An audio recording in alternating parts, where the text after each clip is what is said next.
Hello student, ಈ ಒಂದು ವಿಡಿಯೋದಲ್ಲಿ ನಾವು ನಿಮ್ಮ ಬಿಕಾಂ 4th ಸೆಮಿಸ್ಟರ್ ನಲ್ಲಿ ಬರುವಂತಹ ಕಮರ್ಷಿಯಲ್ ಅರ್ಥಮೆಟಿಕ್ ಸಬ್ಜೆಕ್ಟ್ ನಲ್ಲಿ ಬರುವಂತಹ 4ನೇ ಮೆಥಡ್ ನ 5 ಮತ್ತು 7.5 ಮಾರ್ಕ್ಸ್ ಗೆ ಸಂಬಂಧಪಟ್ಟಂತೆ ಕೇಳುವಂತಹ ಪ್ರಮುಖ ಪ್ರಶ್ನೆ insurance claim. So insurance claim ಮೇಲೆ ಪ್ರಶ್ನೆ ಬಂದ್ರೆ ಯಾವ ರೀತಿ ಉತ್ತರವನ್ನ ಬರೀಬೇಕು, ಏನೆಲ್ಲ ನೆನಪಿಟ್ಕೋಬೇಕು, ಶಾರ್ಟ್ ಕಟ್ ಮೆಥಡ್ ಏನು ಅನ್ನೋದನ್ನ ಈ ವಿಡಿಯೋದಲ್ಲಿ ಡಿಸ್ಕಷನ್ ಮಾಡೋಣ. ಸೊ ನಾನು ಒಟ್ಟು 3 ಎಕ್ಸಾಂಪಲ್ ಮೂಲಕ ಇನ್ಶೂರೆನ್ಸ್ ಕ್ಲೇಮ್ ಪ್ರಾಬ್ಲಮ್ ನ ನಿಮಗೆ ತಿಳಿಸ್ತೀನಿ. ಸೊ ಮೊದಲನೇ example, 5,000 articles costing 8 each were sent from Mumbai to Chennai. During transit, 800 articles were broken. Find the amount claimed if the consignment was insured for 25,000. So total ಕಳಿಸ್ತಿರುವಂತ articles 5,000.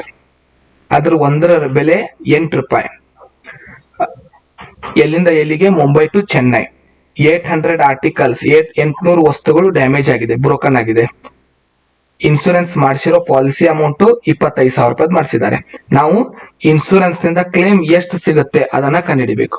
So insurance claim ಕಂಡುಹಿಡಿಬೇಕಂದ್ರೆ 3 item ನಮ್ಗೆ ಗೊತ್ತಿರಬೇಕು.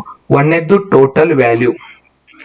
ಈ goods ಎಷ್ಟಿದೆ ಅದು 5,000 articles ಇದೆ, ಒಂದಕ್ಕೆ 8 ರೂಪಾಯಿ ಇದೆ. 5,000 ಇಂಟು 8 ಮಾಡಿದಾಗ ಟೋಟಲ್ ವ್ಯಾಲ್ಯೂ ನಮಗೆ ಸಿಗುತ್ತೆ. ಒಂದ್ ವೇಳೆ ಡೈರೆಕ್ಟ್ ಆಗಿ ಅವರೇ ಟೋಟಲ್ ವ್ಯಾಲ್ಯೂ ಕೊಟ್ಟಿದ್ರೆ ಅದನ್ನ ಕಂಡುಹಿಡಿಯೋ ಅವಶ್ಯಕತೆ ಇಲ್ಲ. ಸೆಕೆಂಡ್ ಒನ್, ಲಾಸ್ ಎಷ್ಟಾಗಿದೆ. ಸೊ ಇಲ್ಲಿ 800 ಆರ್ಟಿಕಲ್ಸ್ ಲಾಸ್ ಆಗಿದೆ. ಈ ರೀತಿಯಾಗಿ ಎಷ್ಟು ಲಾಸ್ ಆಗಿದೆ ಅದನ್ನ ಅಮೌಂಟ್ ಕಂಡುಹಿಡ್ಕೋಬೇಕು. ಸೊ 800 ಆರ್ಟಿಕಲ್ಸ್ ಎಷ್ಟು ಅಮೌಂಟ್ ಆಗುತ್ತೆ, ಲಾಸ್ ಅಮೌಂಟ್ ಬೇಕು. ಸೆಕೆಂಡ್ ಇದು. ಥರ್ಡ್, ಪಾಲಿಸಿ ಎಷ್ಟ್ರದ್ದು. ಈ 3 ಐಟಮ್ ಗೊತ್ತಿದ್ರೆ ಇನ್ಶೂರೆನ್ಸ್ ಕ್ಲೇಮ್ ಕಂಡುಹಿಡಿಬಹುದು. ಸೊ ಈಗ ಫಸ್ಟ್ ಏನೇನ್ ಕೊಟ್ಟಿದ್ದಾರೆ ಅಂದ್ರೆ 5,000 ಆರ್ಟಿಕಲ್ಸ್ 8 ರೂಪೀಸ್ ಕೊಟ್ಟಿದ್ದಾರೆ. 40,000 ಇದನ್ನ ನಾವು ಟೋಟಲ್ ವ್ಯಾಲ್ಯೂ ಅಂತ ಕರಿತೀವಿ. ಅಮೌಂಟ್ ಇನ್ಶೂರೆನ್ಸ್ ಆಗಿರೋದು ಕೊಟ್ಟಿದ್ದಾರೆ 25,000. ಲಾಸ್ ಆಗಿರೋದು ಎಷ್ಟು? 800 ಆರ್ಟಿಕಲ್ಸ್. ಯಾವಾಗ್ಲೂ ಅದ್ರ ಕಾಸ್ಟ್ ಬೆಲೆನ ನಾವು ಕನ್ಸಿಡರ್ ಮಾಡ್ತೀವಿ. ಅಂದ್ರೆ ಫಸ್ಟ್ ಕೊಟ್ಟಿರ್ತಾರಲ್ಲ ಬೆಲೆ, ರೇಟು, ಅದನ್ನ ಕನ್ಸಿಡರ್ ಮಾಡ್ತೀವಿ. 800 ಇಂಟು 8 6,400 ಲಾಸ್ ಆಗಿದೆ. ಈಗ ಫಾರ್ಮುಲಾ ಅಪ್ಲೈ ಮಾಡ್ತೀವಿ. ಇನ್ಶೂರೆನ್ಸ್ ಕ್ಲೇಮ್ ಅಮೌಂಟ್ ಕಂಡುಹಿಡಿಬೇಕಂದ್ರೆ ಈ ಫಾರ್ಮುಲಾಗೆ 2 ಮಾರ್ಕ್ಸ್ ಇರುತ್ತೆ. Amount claimed is equal to amount insured into loss divided by total value. Amount insured into loss divided by total value. So amount insurance ಮಾಡಿಸಿರೋದು ಎಷ್ಟ್ರದ್ದು? 25,000. Loss ಆಗಿರೋದೆಷ್ಟು? 6,400. Total value ಎಷ್ಟು? 40,000. So ಇವು ಮೂರನ್ನು ಇನ್ಪುಟ್ ಮಾಡಿ ನಾವು ಆನ್ಸರ್ ಕಂಡು ಹಿಡಿದಾಗ ಎಷ್ಟಾಗುತ್ತೆ ಅಂದ್ರೆ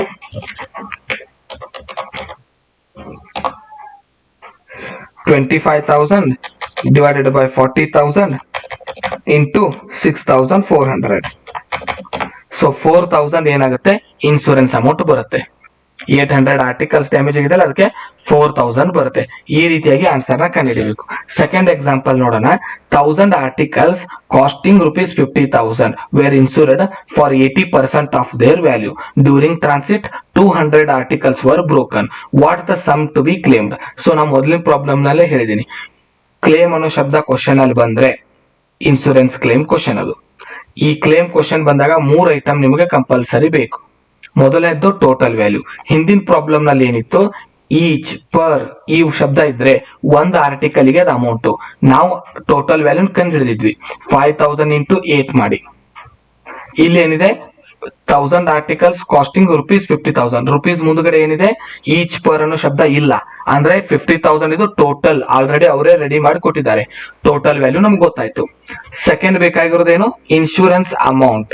ಸೊ ಇನ್ಶೂರೆನ್ಸ್ ಅಮೌಂಟ್ ಹಿಂದಿನ ಪ್ರಾಬ್ಲಮ್ ನಲ್ಲಿ ಡೈರೆಕ್ಟ್ ಆಗಿ ಅಮೌಂಟ್ ಇತ್ತು 25,000 ಇನ್ಶೂರೆನ್ಸ್ ಅಮೌಂಟ್. ಇಲ್ಲಿ ಪರ್ಸೆಂಟೇಜ್ ನಲ್ಲಿ ಇನ್ಶೂರೆನ್ಸ್ ಇದೆ. ಇನ್ಶೂರ್ಡ್ ಅನ್ನೋ ಶಬ್ದ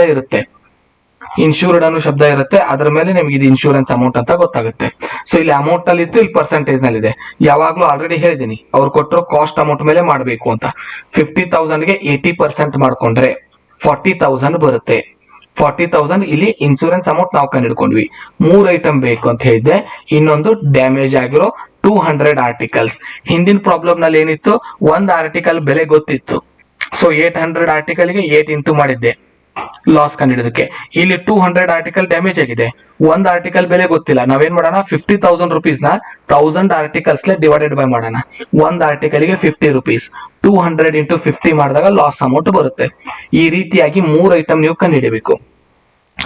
ಟೋಟಲ್ ಅಮೌಂಟ್ ಆಲ್ರೆಡಿ ಇದೆ ಕ್ವಶನ್ ಅಲ್ಲಿ. ಪಾಲಿಸಿ ಅಮೌಂಟ್ ನಾವು ಕಂಡುಹಿಡಿತೀವಿ 50,000 ಗೆ 80% ಮಾಡಿ, ಲಾಸ್ 200 ಇಂಟು 50. ಕ್ವಶನ್ ಅಲ್ಲಿ 50 ರುಪೀಸ್ ಎಲ್ಲಿದೆ ಅಂತ ಹುಡುಕ್ಬೇಡಿ.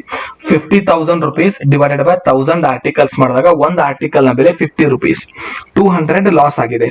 ಸೊ 200 ಗೆ ಆ 50 ನ ಇಂಟು ಮಾಡಿದಾಗ ಏನಾಯ್ತು, 10,000 ಲಾಸ್ ಅಮೌಂಟ್ ಬಂತು. ಈಗ ನಾವು ಫಾರ್ಮುಲಾ ಅಪ್ಲೈ ಮಾಡಿ ಅಮೌಂಟ್ ನ ಆಡ್ ಮಾಡೋಣ. ಕ್ಯಾಲ್ಕುಲೇಷನ್ ಮಾಡಿದಾಗ ಆನ್ಸರ್ ಬರುತ್ತೆ 8,000.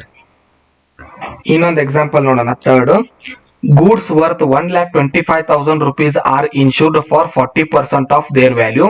In a fire, 40% of the property is damaged fully. Find the amount claimable.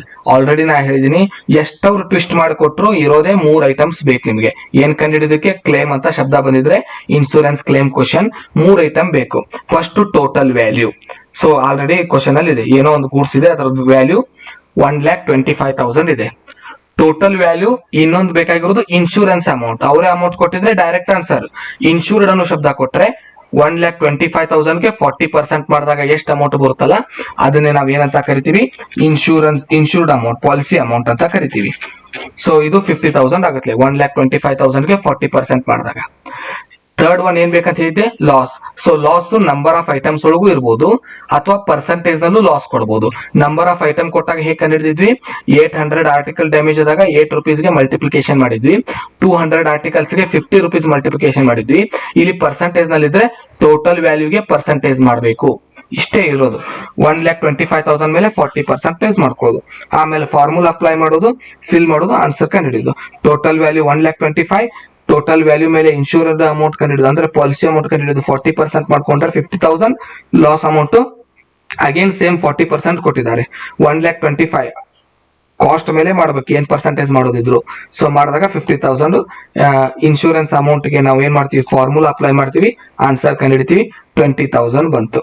So ಇಷ್ಟೇ ಸಿಂಪಲ್. ಇನ್ಶೂರೆನ್ಸ್ ಕ್ಲೇಮ್ ಅಮೌಂಟ್ ಈ 3 ರೀತಿಯಲ್ಲಿ ಒಂದು ಮೆಥಡ್ ನಿಮಗೆ ಫಿಕ್ಸ್ ಕೊಡ್ತಾರೆ ಕ್ವಶನ್ ಪೇಪರ್ ನಲ್ಲಿ. ಓಕೆ, ನೆಕ್ಸ್ಟ್ ಮೆಥಡ್ ನಲ್ಲಿ ಮತ್ತೊಂದು ಮೆಥಡ್ ನೊಂದಿಗೆ ಸಿಗೋಣ. ಧನ್ಯವಾದಗಳು.